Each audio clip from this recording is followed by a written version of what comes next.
kwa huyu Goliathi. Kwa hiyo alikuwa ana uhakika. Kwa nini? Tunamwamini Mungu kushinda kwenye kila jambo kwa sababu tumwamini na tunamwamini. Sio, unanielewa? We believe to win on every temptation because we have belief in God. Kwa sababu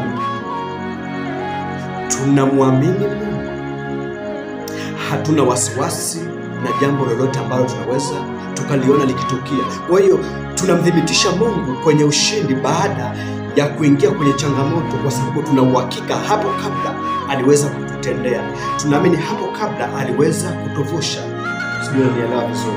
Kumbe tunathibitisha nguvu za Mungu kwa sababu tumeziona na tuna uhakika naye. Yaani hatuna wasiwasi. Ndio maana kila tunalolifanya tunakuwa tuna uhakika.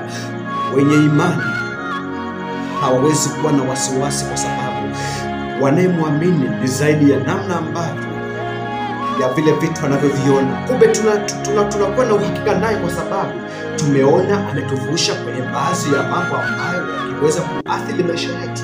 Ndio maana tunakuwa na uhakika hata kwa yale ambayo yana uwezo wa kuja mbele yetu kwa ghafla. Jeshi lijapojipanga kupigana nami, moyo wangu hautaogopa. Sinaelewa.